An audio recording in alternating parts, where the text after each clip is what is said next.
Ignorance is like a delicate, exotic fruit. Touch it and the bloom is gone. Hello, I'm Richard Ridge for Broadway Beat. We're at the American Airlines Theater for the opening night celebration of Roundabout Theater Company's latest, which is a glorious new production of Oscar Wilde's The Importance of Being Earnest, which is directed by and stars Tony Award winner Brian Bedford.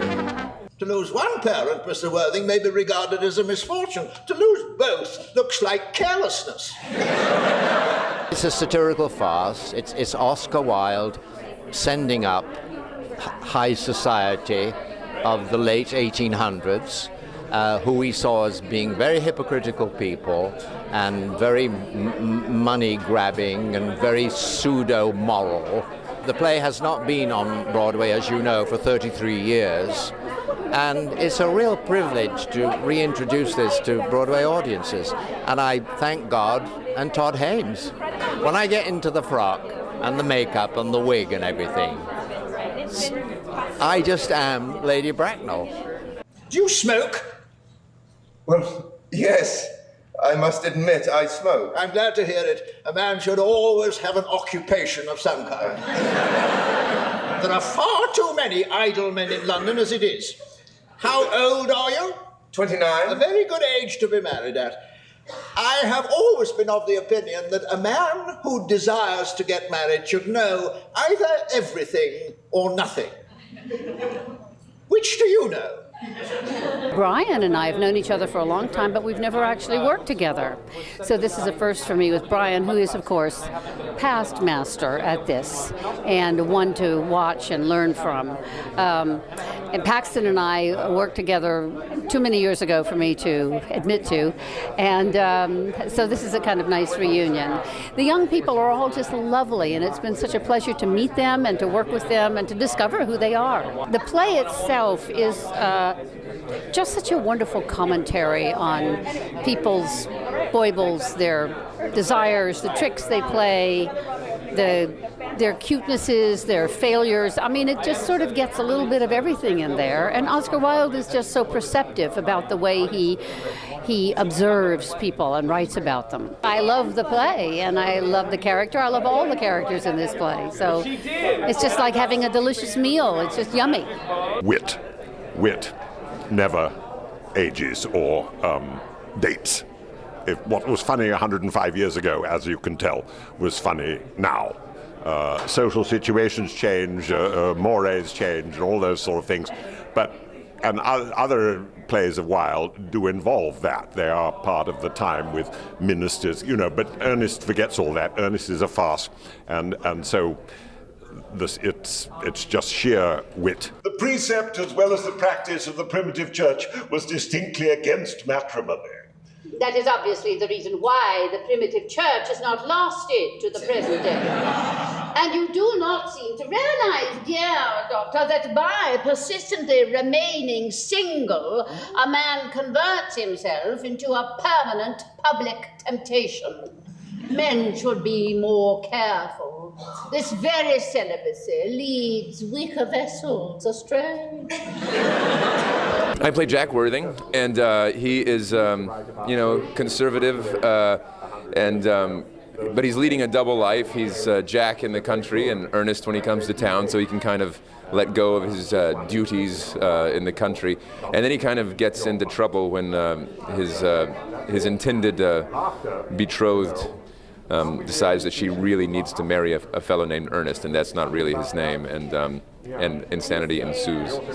It's great to, starting with Oscar Wilde, it's great to have the language, and then Brian to help us to demand of us to pull the language out, and then with the company and the story, it's just so much fun. It's such a just delightful thing to just play every night.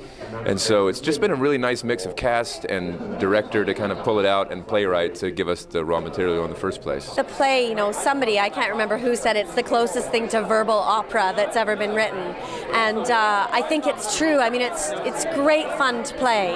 And Gwendolyn, I absolutely adore because she has more thoughts in her head at one time than any other character I've ever played.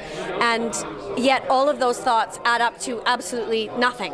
So it's great because it's like playing a butterfly. I just love it. Mr. Ernest Worthing and I are engaged to be married. My darling Cecily, I think there must be some slight error. Mr. Ernest Worthing is engaged to me. The announcement will appear in the Morning Post on Saturday at the latest. I'm afraid you must be under some misconception. Ernest proposed to me exactly 10 minutes ago.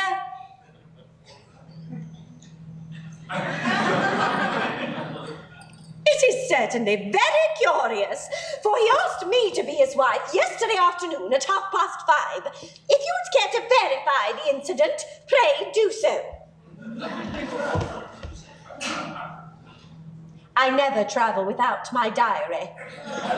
One should always have something sensational to read in the train. I love playing Cecily. I think she's so sort of in her own world and so passionate and so charming, and gets everyone under her thumb with her charm, and creates this whole love affair and marriage with a man she's never met just because she's called Ernest. And I love so much about her and playing her. I've learned such a lot from Brian. He really knows his stuff. And he's helped us so much, even with particular, like, if you go up in the end of that line, that will really help, and you think, why? And then you do it, and you're like, yes, of course, he really knows his stuff, and so I've learned a lot from him. Brian? He's okay. No, I'm kidding. He's good. No, he's great. Brian is fantastic, and I've never met a man. I've worked with some stars, and I've been lucky to, but he's so generous. And he's directing it, and this is his thing. I've never seen this play. I've never read it. I never studied it, really. We did some scenes in school, but not really. So it was brand new to me, and I said, hey, I don't know how to do this. I know you do. Talk to me. And I trusted him, and he was so generous on stage and in rehearsals. I feel very blessed to be able to do this with him, and I just wish I had more scenes with him, And I had classical training. I went to school to do classical plays, and that's what he's devoted his life to. And it's great to see someone who has that much passion about it and is still making it alive and imbuing that, handing it off to us. I'm very lucky. I think what Wilde has done, far be it from me to talk about what Wilde has done, but he's created something that takes care of its actors, and it also shines a light on humanity that has not changed. The mores may have changed, the way people talk may have changed, but people have not changed. They still lie, they still are hypocrites, they still really just want to fall in love and all of those things, it's the same. You'll never break off our engagement again, Cecily. I don't think I could now that I've actually met you. Besides, of course, there is the question of your name. Yes. Of course. You must not laugh at me, darling, but it had always been a girlish dream of mine to love someone whose name was Ernest. There is something in that name that seems to inspire absolute confidence. I pity any poor married woman whose husband is not called Ernest. But my own dear child, do you mean to say you couldn't love me if I had some other name? But what name? Any name you like. Algernon, for instance. But I don't like the name of Algernon. Well, my own dear, sweet, loving little darling, I really don't see why you should object to the name of Algernon. It is not at all a bad name. In fact, it is rather an aristocratic name. Half the chaps who get into the bankruptcy courts are called Algernon. But seriously, Cecily, if my name was Algie, couldn't you love me? I might respect you, Ernest. I might admire your character, but I fear that I should not be able to give you my undivided attention.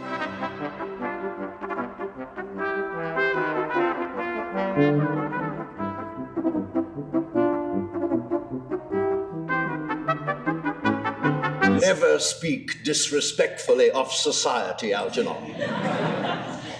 Only people who can't get into it do that.